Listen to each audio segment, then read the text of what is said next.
ಅದೇ ನಮ್ಮ ತಾಲೂಕಿನ ಜನನೂ ತುಂಬ ಉತ್ತಮವಾದಂಥವರು, ದೇವಮೂಲೆಯಲ್ಲಿರೋರು ತುಂಬ ಒಳ್ಳೆಯವರು ಸರ್. ನಮ್ಮ ತಾಲೂಕವರು ನನ್ನನ್ನಂತೂ ಈ ಮುಳಬಾಗಿಲು ತಾಲೂಕಲ್ಲಿ ಮಗನ ಥರ ನೋಡ್ಕೊಂಡಿದ್ದಾರೆ. ನನ್ನ ಅಷ್ಟು ಖುಷಿ ನನಗೆ. ಒಂದೊಂದ್ಸಲಿ ಸಂತೋಷಕ್ಕೆ ಮನೆಯಲ್ಲಿ ಕೂತ್ಕೊಂಡಾಗ ಜನ ಮಾತಾಡಿ ನೋಡಿ ನನ್ನ ಕಣ್ಣಲ್ಲಿ ನೀರು ಬರುತ್ತೆ. ಸಂತೋಷಕ್ಕೆ ಅಂದರೆ ಕಷ್ಟಕ್ಕಲ್ಲ, ಖುಷಿಗೆ ನಮ್ಮ ಕಣ್ಣಲ್ಲಿ ನೀರು ಬರುತ್ತೆ. ಅದು ತಮಿಳಲ್ಲಿ ಒಂದು ಮಾತು ಹೇಳ್ತಾರೆ, ಅದೇ ತೆಲುಗಲ್ಲಿ ಹೆಂಗೆ ಹೇಳ್ಬೇಕೋ ಗೊತ್ತಿಲ್ಲ. ಅದನ್ನು ಬೇಡ ಸರ್, ತಮಿಳ ಆನಂದ ಕಣ್ಣೀರು ಅಂತ ಹೇಳ್ತಾರೆ. ಆನಂದ ಕಣ್ಣು వీళ్ళకి ఆనందానికి వస్తాయి అంటారు. అట్లా ఈ తమిళ్లో రజనీకాంత్ చెప్తాడు, ರಜನಿಕಾಂತ್ ಹೇಳ್ತಾರೆ ಅದನ್ನ. ಅದೇ ಜ್ಞಾಪಕ ಬಂತು. ಆ ಥರ ಒಂದು ಸಂತೋಷವಂತ ಮಗನ ತೊಡಿದ್ರೆ ಈ ಮುಳಬಾಗಿಲು ತಾಲೂಕಿನ ಜನ, ಈ ತಾಲೂಕಿನವ್ರಿಗೆ ಋಣ ಇನ್ನೂ ನಾನು ತೀರಿಸೋದು ತುಂಬ ಇದೆ. ಯಾವಾಗ ತೀರಿಸ್ತೀನೋ, ಏನು ತೀರಿಸ್ತೀನೋ ಎಲ್ಲ ದೇವರ ಆಶೀರ್ವಾದ. ನಮ್ಮ ತಾಲೂಕಿನ ಜನತೆಯ ವಿಷಯ ಇನ್ನೂ ಅನೇಕ ಋಣಗಳಿದ್ದೀನಿ, ಅದೆಲ್ಲ ತೀರಿಸ್ಬೇಕು. ನಾನು ಜನ್ಮ ಇರೋವರೆಗೂ ತೀರಿಸ್ಕೊಂಡೇ ಹೋಗ್ತಾ ಇರ್ತೀನಿ. ಅದೆಲ್ಲ ಶಕ್ತಿ ಕೊಡೋವರೆಗೂ ಕಷ್ಟಪಟ್ಟೇ ಪಡ್ತೀನಿ. ಆ ಶಕ್ತಿ ಇದೆ, ನಿಮ್ಮೆಲ್ಲರ ಆಶೀರ್ವಾದ ಇದೆ. ಈ ಥರ ಸಂಸ್ಥೆಗೆ ಇನ್ನು ಅನೇಕ ಸಾರಿ ಈ ಸಂಸ್ಥೆ ಅಭಿವೃದ್ಧಿ ಆಗಬೇಕು. ಇನ್ನು ಅನೇಕ ಕಾರ್ಯಕ್ರಮಗಳಿಗೆ ನಾವು ಭಾಗವಹಿಸಿ ಆಸೆ ಅನ್ನೋದು ಇಟ್ಕೋಬೇಕು ಯಾವತ್ತೇ ಆಗಲಿ. ಆಮೇಲೆ ಈ ಹಾಸ್ಪಿಟಲ್ಸ್ ಬಗ್ಗೆ, ನನ್ನ ಸರ್ವಿಸ್ ಬಗ್ಗೆ ಹೇಳಿದ್ರು. ಸಿಂಪಲಾಗಿ ಒಂದೇ ಒಂದು ಲಾಸ್ಟಾಗಿ ಫೈನಲ್ ಆಗಿ ಹೇಳ್ತೀನಿ. ನಾನು 2006 ನಾನು ಇಂದಿರಾನಗರಲ್ಲಿ ಒಂದು ಜಾಗದಲ್ಲಿ ನನ್ನ ಸ್ನೇಹಿತರ ಜೊತೆ ಕೂತ್ಕೊಂಡಿದ್ದೆ. ಒಂದು ಫೋನಲ್ಲಿ ಒಂದು ಮೆಸೇಜ್ ಬರುತ್ತೆ ನನಗೆ. ನನ್ನ ಸ್ನೇಹಿತರಾದಂಥ ಗುಣರಂಜನ್ ಶೆಟ್ಟಿ ಅಂತ ನನಗೊಂದು ಮೆಸೇಜ್ ಕಳಿಸ್ತಾರೆ, ಏನೊಂದು ಫಾರ್ವರ್ಡ್ ಮೆಸೇಜ್. 2006 ಚೆನ್ನೈಯಲ್ಲಿ ಒಂದು 3 ವರ್ಷದ ಮಗುಗೆ ನೆಗೆಟಿವ್ ಬ್ಲಡ್ ಬೇಕು. ಒಂದು 24 ಅವರ್ಸಿಂದ ಹುಡ್ತಾ ಇದ್ದೀವಿ, ಸಿಗ್ತಾ ಇಲ್ಲ. ದಯವಿಟ್ಟು ಯಾರಾದರೂ ನೆಗೆಟಿವ್ ಬ್ಲಡ್ ಇರೋರು ಯಾರಾದರೂ ಇದ್ದರೆ ದಯವಿಟ್ಟು ಆ ಮಗುಗೆ ಬದುಕುತ್ತೆ, ಆ ಮಗುಗೆ ಬ್ಲಡ್ ಕೊಡಬೇಕು ಅಂತ ಒಂದು ಫೋನಲ್ಲಿ ಒಂದು ಮೆಸೇಜ್ ರಿಸೀವ್ ಆಗುತ್ತೆ ನನಗೆ. ಆ ಮೆಸೇಜ್ ನೋಡಿ ನಾನು ಇಮಿಡಿಯೇಟ್ ಫೋನ್ ಮಾಡ್ತಿದ್ದೆ. ಯಾವಾಗ ಬಂದಿರೋ ಮೆಸೇಜೇ ಗೊತ್ತಿಲ್ಲ ನನಗೆ. ಇವಾಗ ಬಂದಿದೆ ಅಂತ ಆ ನಂಬರ್ಗೆ ಫೋನ್ ಮಾಡಿದಾಗ ಆ ಹೆಣ್ಣು ಮಗು ತಂದೆನೇ ಫೋನ್ ರಿಸೀವ್ ಮಾಡ್ತಾರೆ. ರಿಸೀವ್ ಮಾಡಿ ನನಗೆ ಕೇಳ್ತಾರೆ, ಸಾರಿ ಅಂದರೆ ತಮಿಳಲ್ಲಿ ಮಾತಾಡ್ತಾರೆ, ತುಂಬ ಅರ್ಜೆಂಟ್ ಇದೆ, ನಮ್ಗೆ ಬೇಕು, ಇಲ್ಲಾಂದ್ರೆ ಮಗು ಉಳಿಯಲ್ಲ ಅಂತ. ನಂದು ನೆಗೆಟಿವ್ ಬ್ಲಡ್ ನಂದು. ಆವಾಗ ನಾನು ಬೆಂಗಳೂರಿಂದ ಚೆನ್ನೈಗೆ ನನ್ನ ಸ್ವಂತ ಕಾಸಿಂದ ಫ್ಲೈಟು ಹಿಡ್ಕೊಂಡು ಚೆನ್ನೈಗೆ ಹೋಗಿ ಅವ್ರ ಮಗುಗೆ ಬ್ಲಡ್ ಕೊಟ್ಟು ತಿರ್ಗಾ ರಿಟರ್ನ್ ನಾನು ಅಲ್ಲಿಂದ ಫ್ಲೈಟಲ್ಲಿ ಬರಬೇಕಂದ್ರೆ ಅವ್ರ ತಂದೆ ತಾಯಿ ನನ್ನ ಕಾಲ ಮೇಲೆ ಬಂದು ಬೀಳಬೇಕು, ನನ್ನ ಮಗುನ ಉಳಿಸಿದ್ಯಾ ನೀನು ಅಂತ. ಇಲ್ಲ ಫ್ಲೈಟ್ ಟಿಕೆಟ್ ಕೊಡೋಕೆ ಬಂದರು, ದುಡ್ಡು ಕೊಡೋಕೆ ಬಂದರು. ನನಗೆ ದುಡ್ಡು ಬೇಡ, ಫ್ಲೈಟ್ ಟಿಕೆಟ್ ಬೇಡ, ಆರಾಮಾಗಿ ನಾನು ಬಿಸ್ನೆಸ್ ಕ್ಲಾಸ್ ಫ್ಲೈಟಲ್ಲಿ ಬಂದಿದ್ದೀನಿ, ಬಿಸ್ನೆಸ್ ಕ್ಲಾಸ್ ಫ್ಲೈಟಲ್ಲಿ ಹೋಗ್ತೀನಿ, ಅಂತ ತೊಂದರೆ ಏನೂ ಇಲ್ಲ ಅಂತೇಳಿ ಆ ಮಗುಗೆ ಬ್ಲಡ್ ಕೊಟ್ಬಿಟ್ಟು ಬಂದೆ. ಇವತ್ತವರೆಗೂ ನನ್ನ ಸ್ಟೆಚ್ಚಲ್ಲಿದ್ದಾರೆ ಅವರು. ಇವತ್ತವರೆಗೂ ನನ್ನ ಹತ್ರ ಮಾತಾಡ್ತಾರೆ. ನೋಡಿ, ಅವ್ರಿಗೆ ನಾನು ಕೊಟ್ಟಿದ್ದು, ನಾನು ಬ್ಲಡ್ ಕೊಟ್ಟೆ, ಅದಕ್ಕಿಂತ ಉತ್ತಮವಾದದ್ದೇನೂ ಇಲ್ಲ. ಇವತ್ತು ಅವರ ಒಂದು ಫ್ಯಾಮಿಲಿ ರಿಲೇಷನ್ಶಿಪ್ಪು, ನನ್ನ ಒಂದು ರಿಲೇಷನ್ಶಿಪ್ ಯಾವ ಥರ ಇದೆ ಅಂದರೆ, ನಾವು ಸ್ವಂತ ಅಣ್ಣ ತಮ್ಮಂದಿರ್ತಾರೆ, ಅವ್ರ ಫ್ಯಾಮಿಲಿ ನಮ್ಮ ಫ್ಯಾಮಿಲಿ ಇದೆ. ಸ್ವಂತ ಅಣ್ಣ ತಮ್ಮಂದಿರ ಥರ ಇದೀವಿ. ಅವ್ರು ಯಾರೋ ನನಗೆ ಗೊತ್ತಿಲ್ಲ, ನನ್ನ ಅಣ್ಣ ಅಲ್ಲ, ಅವ್ರು ನನ್ನ ತಂಗಿನೂ ಅಲ್ಲ, ಯಾರೋ ನನಗೆ ಗೊತ್ತಿಲ್ಲ. ನಾನು ಹೋಗಿ ಬ್ಲಡ್ ಕೊಟ್ಟು ಬಂದೆ.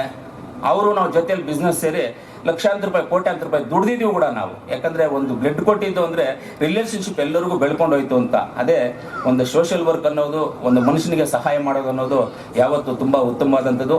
ಜನ ನಮ್ಮನ್ನು ನೆನೆಸ್ಕೋಬೇಕು. ಎಲ್ಲೇ ಆದರೂ ನಾವು ಹೋಗ್ತಾ ಇದ್ದು ನಮ್ಮನ್ನು ನೋಡ್ಬಿಟ್ಟು ಇವ್ರು ಇಂಥರ ಕೆಟ್ಟ ಕೆಲಸ ಮಾಡ್ದ ಅನ್ನೋದನ್ನು ತೋರಿಸ್ಕೋಬಾರ್ದು ಅನ್ನೋದೇ ನಮ್ಮ ಒಂದು ಅಭಿಪ್ರಾಯ. 100 ಜನ ಇದ್ದರೆ 100 ಜನಗೂ ನಾವು ಒಳ್ಳೆಯವ್ರಾಗೋಕ್ಕಾಗೋದಿಲ್ಲ. ಒಂದು 5-10 ಜನ ಕೆಟ್ಟವ್ರಾಗೇ ಇರ್ತೀವಿ. ಅವ್ರಿಗೇನೋ ಪ್ರಾಬ್ಲಮ್ ಇರುತ್ತೆ, ಅವ್ರದ್ದು ಏನೋ ನಾವು ಯಾವುದೋ ಒಂದಿರುತ್ತೆ. ಒಂದು 10 ಜನಕ್ಕಾದರೂ ಕೆಟ್ಟವ್ರು ಇರಬೇಕು, ಆವಾಗೇ ಈ ಸಮಾಜ ಇದು ಅಂತ ಇರೋದು. ಆ ಥರ 90 ಜನಕ್ಕಾದರೂ ಒಳ್ಳೆಯವರು ಅನಿಸ್ಕೋಬೇಕು ಅನ್ನೋದೇ ನಮ್ಮ ಅಭಿಪ್ರಾಯ. ಇವತ್ತು ನಮ್ಮ ಜೈನಿ ಸ್ಕೂಲ್ ಸ್ಟೂಡೆಂಟ್ಸ್ ಏನಿದ್ದಾರೆ ನಮ್ಮ ಮುಳಬಾಗಿಲು ತಾಲೂಕಲ್ಲಿ, ಎಷ್ಟೋ ಸಲ ನನ್ನ ಹತ್ರ ಬಂದು ಸ್ಟೂಡೆಂಟ್ಸು ಫೋನ್ ಮಾಡಿ CTs ಕೊಡಿ ನನಗೆ ಅಂತ ಹೇಳಿದರು. ನಾನು ಫೋನ್ ಮಾಡಿಲ್ಲ.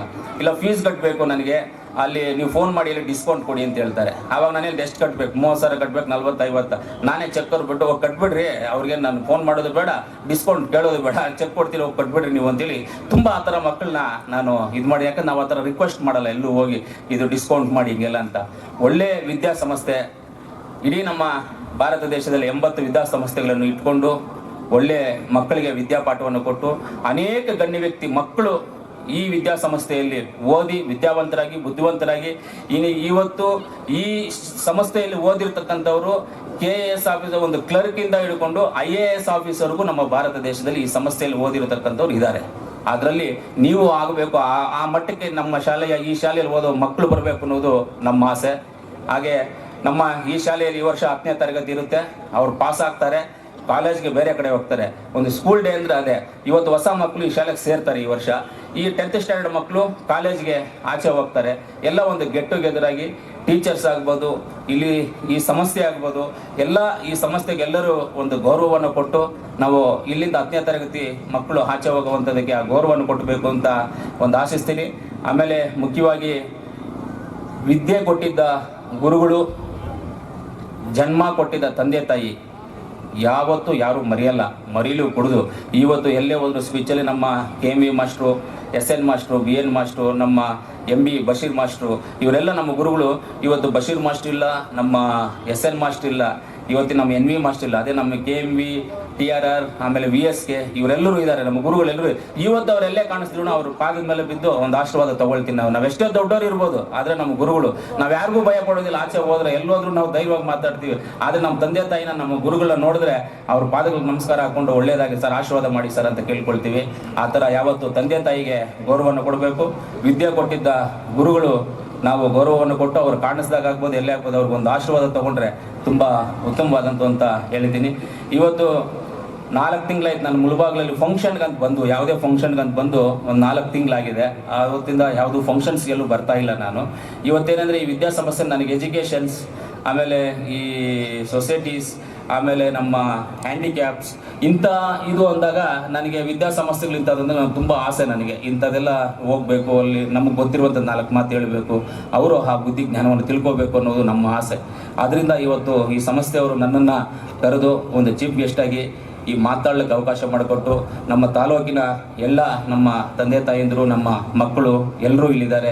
ಎಲ್ಲರನ್ನು ನೋಡಿ ಸಂತೋಷ ಪಡುವಷ್ಟು ನನಗೆ ಅವಕಾಶ ಮಾಡಿಕೊಟ್ಟಿದ್ದಾರೆ. ಸಂಸ್ಥೆಯವರಿಗೆ ಯಾವುದೇ ಒಂದು ರೀತಿಯಾದಂಥ ನಮ್ಮ ಕಡೆಯಿಂದ ಯಾವುದೇ ರೀತಿಯಾದಂಥ ಒಂದು ಸಪೋರ್ಟಿಂಗ್ ಯಾವಾಗಲೂ